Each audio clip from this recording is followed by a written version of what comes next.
오늘 본문의 제목을 나의 카이로스라고 잡아봤습니다. 카이로스라는 말은 크로노스라는 개념과 함께 우리가 한 번쯤은 들어보셨을 단어일 것 같습니다.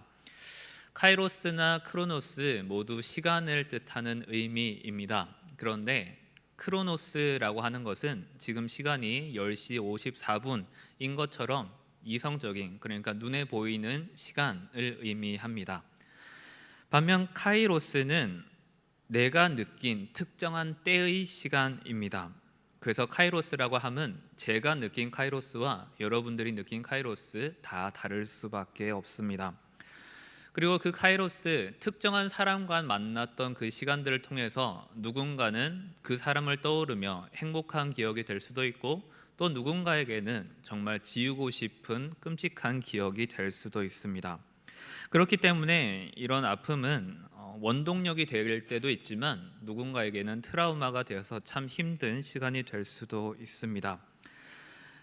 그렇기 때문에 오늘 본문에 있는 이 베드로와 그리고 가룟 유다, 그리고 성경에 나타난 또 다른 한 인물을 통하여서 우리가 하나님과 만났던 그 시간, 각자 하나님을 만났던 방법도 다 달랐고 시간도 달랐지만 그 카이로스의 시간이 우리를 어떻게 지탱해 주고 있고, 또 어려울 때 어떻게 우리를 위로해 주고 있는가에 대해 살펴보고자 합니다. 혹시 우리 성도님들 패션 오브 크라이스트라는 영화 보셨습니까? 네, 나온 지 좀 됐습니다. 약 20년, 2004년도에 개봉했던 영화입니다.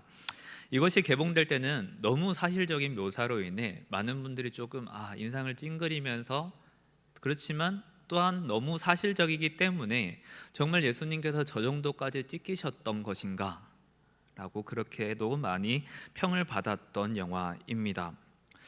그래서 저는 부모님과 함께 사순절이 되면 늘 한 번씩 그 영화를 보면서 현실에 대한 불평을 회개하기도 했고, 또한 아버지와 함께 여러 이야기를 나누기도 했습니다. 오늘은 그 영화 중에 일부분을 이제 본문과 관련된 부분만 조금 편집해서 함께 보고자 합니다. 두 가지의 장면이 나옵니다. 하나는 베드로가 예수님을 부인하는 장면이 나오고, 마지막에 예수님께서 숨을 거두실 때 장면이 나오는 그 두 가지의 장면이 나오는데 약 5분 정도 됩니다. 함께 보시면서 또 설교 이어가도록 하겠습니다. 네, 이렇게 영상 두 개를 함께 보셨습니다. 첫 번째 장면은 베드로가 주님을 부인하는 장면이고, 다시 불 좀 올려주시겠어요?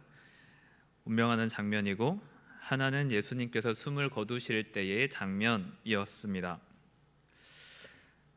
여러분들에게 이 카이로스, 감정 또는 특정한 시간의 때에 대해서 우리가 한번 상상을 해보았으면 좋겠습니다. 우리가 지금 보셨던 그 장면 가운데에 예수님의 입장에서 한번 상상을 해보기를 원합니다. 당신과 함께 하겠노라, 그 말을 들었을 때 예수님의 대답은 그래, 내가 너가 있어서 참 든든하다 라고 말씀하신 것이 아니라 너가 조금 있으면 나를 부인할 거야 라고 말입니다. 그 말을 뱉는 예수님의 심정이 어떠하셨을까? 그리고 베드로가 실제로 예수님을 부인한 뒤에 도망치듯 빠져나가는 장면을 보시면서 그러면 이제 통곡하고 있는 베드로의 심정은 어떠했을까? 분명히 그가 예수님과 함께했던 오랜 시간들이 있었을 터인데, 그는 예수님의 수제자로 불렸던 자입니다. 변화산에서까지 세 제자들과 함께 갔었을 때 그 자리에서도 함께 할 만큼 예수님께서는 베드로, 야고보, 요한과 함께 베드로를 아꼈던 것으로 보입니다. 그런 그가 느꼈던 예수님에 대한 카이로스, 예수님은 나의 참 스승이요 나의 참 아버지, 나의 주님처럼 느꼈을 그 예수님을 그 누군가들이 자신의 멱살을 잡고 너도 함께 그 도당이지 않느냐라고 반문하였을 때, 아니 나는 모른다, 나는 그를 진정 모른다 라고 했을 때, 그런 베드로에게 있어서 이 주님의 카이로스, 그 주님과의 관계는 어떠한 카이로스였을까요? 그리고 장면을 돌려서 이제 두 번째 장면입니다. 그리스도께서 운명하실 때에 엘리 엘리 라마 사박다니 라고 말씀을 하셨습니다. 그리고 마지막에 내 영혼을 아버지께 맡깁니다 라고 할 때 카메라 앵글이 저 하늘 꼭대기로 옮겨지는 것을 보셨습니까? 그리고 한 방울의 물방울이 툭 떨어지는 것이었습니다. 제가 정확히 감독의 의도가 무엇인지는 알 수는 없지만 저는 그 장면을 보면서 마치 하늘에 계신 아버지께서 자신의 독생자를 향한 눈물처럼 보였습니다. 독생자 예수를 희생하시기까지 온 민족의 구원을 위해 막혀진 담을 허물기 위해 자신의 아들을 희생 제사 제물로 준비하셨습니다. 사랑이지만 아픔이며 아픔이지만 사랑이었던 그 장면에 대해 참 깊은 울림으로 다가왔습니다. 왜 하나님께서는 그렇게까지 하셨어야 됐을까? 죄와 형벌이라는 아주 간단한 도식이 있음에도 불구하고 그리스도께서는 그리고 성부께서는 희생과 용서라는 방법을 통해 끝까지 우리를 포용하시기 위해 노력하셨습니다. 이 자리에 앉아 계신 저희들 모두는 예수님에 대한 그리고 예수님의 사랑에 대한 각자만의 카이로스가 있을 것입니다. 저는 이것이 우리 신앙의 든든한 기둥이 되어준다라고 생각을 할 수 있습니다.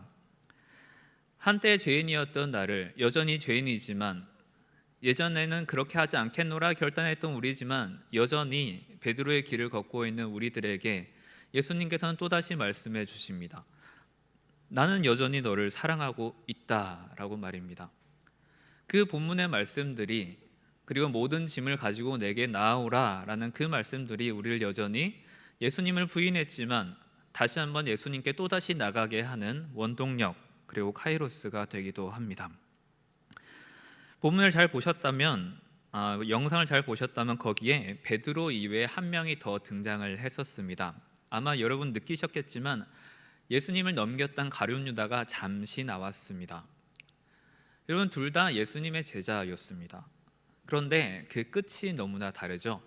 가룟 유다는 예수님을 판 본인의 죄 그리고 그것에 대한 죄책감 때문에 끝내 자신의 목숨을 끊어버렸습니다. 그렇지만 베드로는 순교하기까지 비록 아픔도 있었고 그 이후에 예수님께 떠나신 뒤에 그가 곧바로 제자로서 그리고 순교자로서 살기까지 그 과정이 또 순탄했던 것만은 절대 아닙니다. 그는 다시 또 어부가 되어서 갈릴리로 돌아가기도 했었죠. 그럼에도 예수님께서는 또다시 그를 부르셔서 너는 이제 내 양을 치라 라고 부탁을 해주십니다. 그때 베드로가 느꼈던 감정이 어땠을까요? 그때의 감정들이 그때의 카이로스가 우리가 다시 한번 잘 떠올려 봤으면 좋겠습니다. 베드로는 나는 더 이상 예수님의 사랑을 받을 자격이 없는 사람이야 그렇게 생각하지 않았을까요? 그렇기 때문에 가룟 유다는 마치 그 끝을 슬프게 마감했던 것처럼 비록 베드로는 그렇게 하지는 않았지만 베드로 역시 난 이제 더 이상 예수님을 볼 면목도 없고 예수님께서 나를 부르신다 한들 난 이제 다시 예전처럼 그냥 어부로서나 살아가야겠다 그렇게 죄책감에 눌려 살지 않았겠습니까? 그런데 예수께서 다시 그를 오셔서 너를 내 친구라 불러주시고 너는 이제 내 양을 치라 라고 말씀하셨을 때에 그때 그 감격이 어떠했을지 우리는 이루 말로 설명할 수도 없습니다. 그럼 그때 느꼈던 그 베드로의 카이로스는 이제 일평생 그가 자신의 주님의 길을 걸어가기 위해 어떠한 역경들이 있을 때 분명히 자신을 든든히 받쳐주었던 기둥이 되었을 것입니다.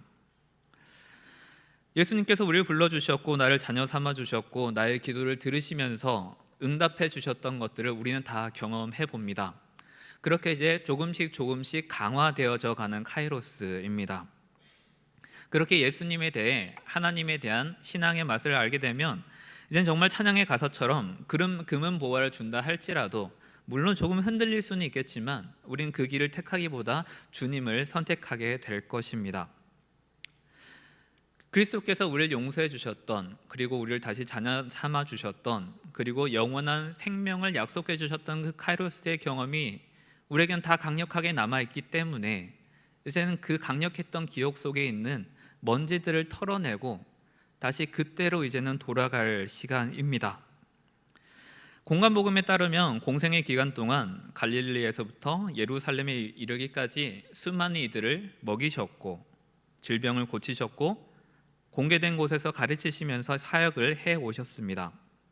참 많은 사람들이, 많은 무리들이 예수님을 따랐다라고 기록되어져 있습니다. 그런데 예수님께서 재판을 받으시고 주님을 위해 항변한 이들, 십자가를 지시기까지 예수님의 편에 서서 빌라도에게, 그리고 아니면 제사장들에게 이것은 잘못되었다라고 적극적으로 항변했던 이들에 대한 기록은 나타나 있지 않는 것을 보면서 우리가 예수님을 믿는다는 것이 과연 무엇 때문에 믿는가에 대한 질문도 함께 나오는 것 같습니다.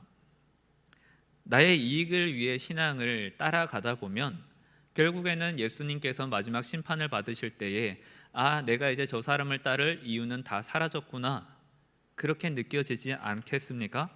이젠 더 이상 저 사람에게 기적도 바랄 수 없고 병고침도 바랄 수 없고 가르침도 바랄 수 없다면 이제 저 사람의 역할은 끝났구나, 내가 저 사람을 따를 이유는 없어졌구나, 나의 이익을 더 이상 찾을 수 없겠구나 라고 생각할지도 모르겠습니다.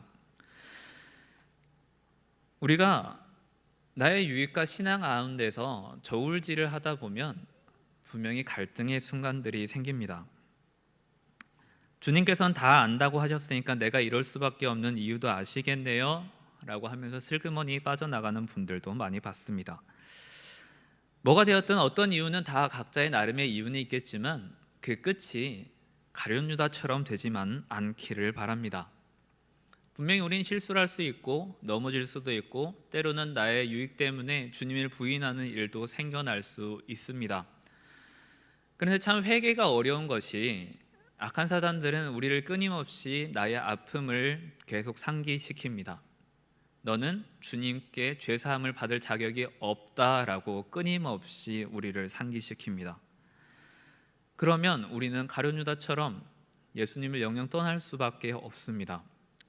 예수님께서 우리를 부르신 이유에 대해서 다시 한번 우리가 잘 생각해 봤으면 좋겠습니다.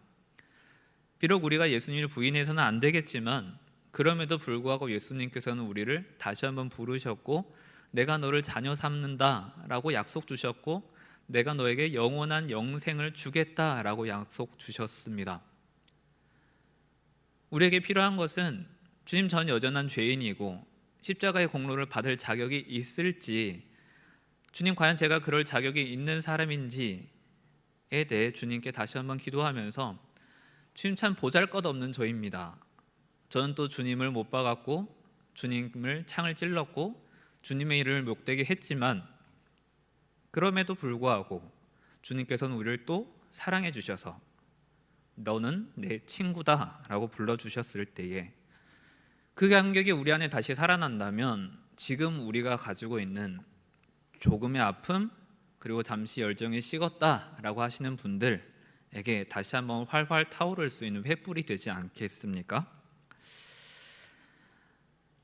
신방을 가다 보면 조금 연배가 되신 우리 권사님들께서 목사님 이제는 예전처럼 열정이 없어요, 이젠 예전처럼 힘도 없어요 라고 하시는 말씀들을 종종 해주십니다. 그러면 제가 해드릴 말씀은 딱히 없습니다. 그래요, 젊으실 때 많이 하셨잖아요. 제가 이렇게 마침표를 찍어버리면 이제는 그분들에게 쉰다는 것이 정당성을 부여해버립니다.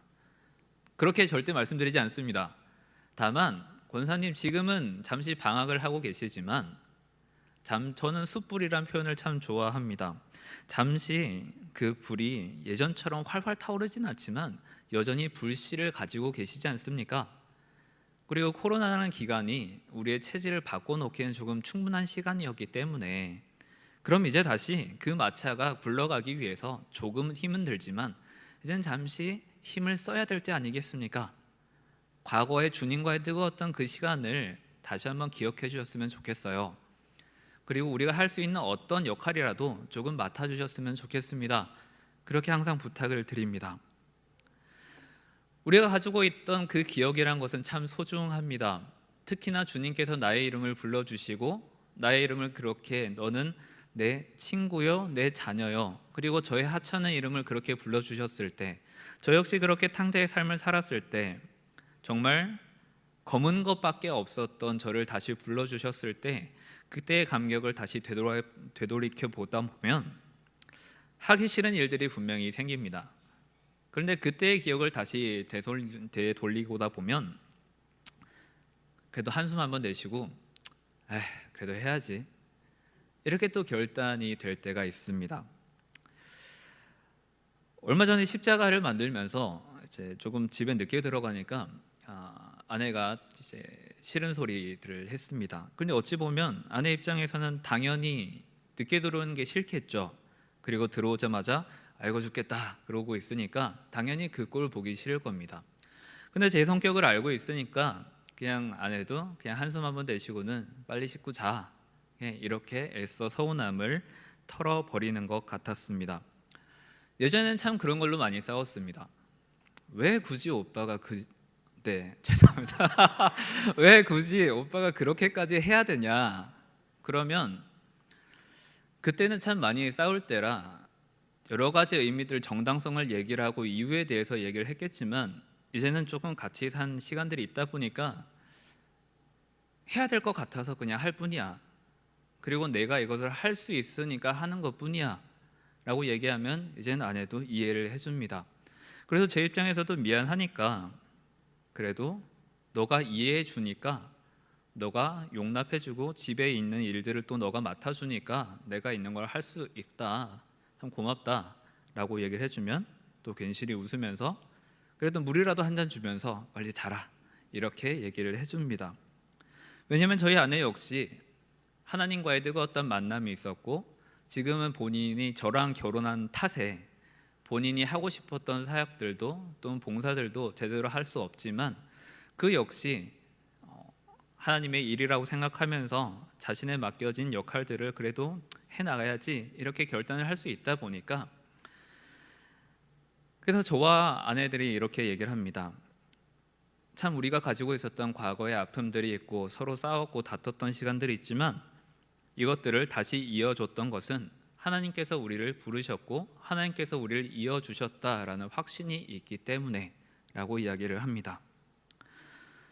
그래서 우리가 하나님에 대해 과거의 기억을 자꾸 끄집어내는 것에 대해 어찌 보면 뭐 자꾸 옛날 이야기를 하고 있어 라고 할지는 모르겠지만, 과거에 즐거웠던 기억 그리고 소중했던 기억을 현실로 가져오는 것은 매우 대단히 중요한 일입니다. 그럼 우리는 비교를 할 수 있습니다. 과거의 나는 그러하였는데 그럼 지금의 나는 왜 이러한가? 더 열심히 하는 분들도 계시겠죠. 과거에는 내가 조금 투박했지만 지금 좀 더 슬기롭게 그리고 지혜롭게 잘 해나가신 분들도 계실 것입니다. 그렇지만 또 어떤 분들은 아까 말씀드렸다시피 잠시 방학 중에 계신 분들도 있을 겁니다. 그러면 우리는 과거의 모습과 비교를 하기 시작하는 겁니다. 내가 왜 이렇게 됐을까? 뭐가 변했을까? 뭐가 달라졌을까? 여전히 하나님은 나와 함께 계시는데 왜 나는 지금 이러고 있을까에 대한 반문을 할 수 있을 것 같습니다. 우리가 하나님과의 가지고 있던 그 카이로스, 그리고 하나님께서 나를 불러주셨던 그 뜨거웠던 경험들에 대해 우리가 다시 한번 기억을 하셨으면 좋겠습니다. 우리 베드로의 이야기는 조금 부정적인 것이니까 조금 긍정적인 성경의 인물을 가져와 봤습니다. 창세기 28장에 보면 이제 야곱과 에서의 이야기가 나옵니다. 여러분 다 잘 아시니까 설명은 따로 드리지는 않겠습니다. 에서와의 갈등이 있은 후 이제 삼촌이 있던 하란으로 길을 떠나게 됩니다. 여러분 브엘세바부터 하란까지 대략 몇 킬로미터 나오는지 아십니까? 구글 지도로 검색을 해보니까 약 830km가 나옵니다. 830이라고 하면 우리 또 감이 별로 없으시죠? 서울시청에서 부산 해운대 해수욕장까지 지도를 찍어보니까 410km 정도 나옵니다. 그럼 우리는 어느 정도 거리 감이 잡히시죠? 이 거리의 2배를 혼자 걸어갔답니다. 그리고 이것도 현대야 길이야 잘 닦였으니까, 그리고 안전한 통행이 가능했으니까 이 정도 길을 가능하겠지만, 옛날 시대에는 그냥 원하는 게 있으면 주먹과 칼이 빠르던 시대 아니겠습니까? 그 도처에 깔린 위험 속에서 혼자 외삼촌 집까지 가야 했던 야곱이 얼마나 긴장하면서 그 길을 걸었을까요? 그런데 그에게 하나님께서 먼저 찾아오십니다. 창세기 28장 13절에 하나님께서 이렇게 말씀해 주십니다. 여호와께서 그 위에 서서 이르시되 나는 여호와니 너의 조부 아브라함의 하나님이요 이삭의 하나님이라. 내가 누워 있는 땅을 내가 너와 내 자손에게 주리니. 아멘. 하나님께서는 먼저 야곱에게 자신을 현현해 주셨고 너의 조부 아브라함 그리고 아버지 이삭의 하나님이 바로 나다라는 것을 보여주십니다. 그리고 그 약속은 단순히 외삼촌 집이 있는 하란까지 잘 도착하게 해주겠다라는 이런 1차원적인 약속이 아니었습니다. 이 약속은 과거에도 아브라함과 이삭에게도 있었던 내가 현재 지금 외로움의 길을 걷고 있는 너에게도 함께 하겠다는 것이었고, 장차 내 자손을 번성케 하시겠다라는 말은 외삼촌 집에서 잘 돌아오겠다 하는 것은 당연하거니와 앞으로 너의 미래 가운데에 내가 여전히 함께 하실 것이다 라는 하나님의 큰 약속이었습니다.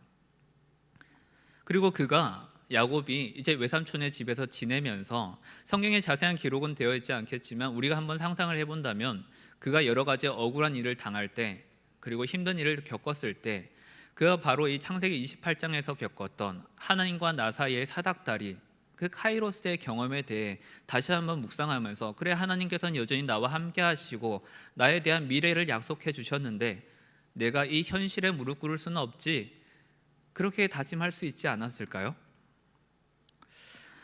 우리가 주님과의 교제, 그 뜨거웠던 카이로스의 마음에 품고 현재 내게 맡겨진 일들을 바라볼 때 우리는 좀 흔들릴 수 있습니다.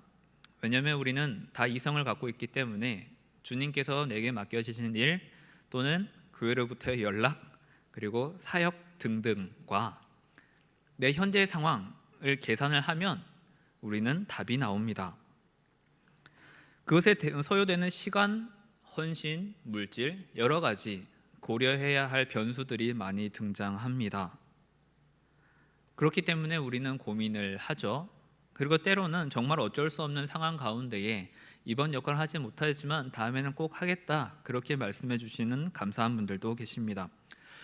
오늘도 비가 오는 궂은 날씨 가운데에서도 새벽 기도부터 우리 수요예배까지 여러 가지 모양으로 헌신해 주신 분들이 계십니다. 오늘 새벽부터 계속 비가 오지 않았습니까? 오늘 밖에도 계속 비가 옴에도 불구하고 또 이 예배를 위해서 힘써주신 분들이 계십니다. 날씨가 좋지 않으니까 우리는 얼마든지 선택할 수 있는 옵션이 하나 더 생겼습니다. 온라인으로 예배드리자.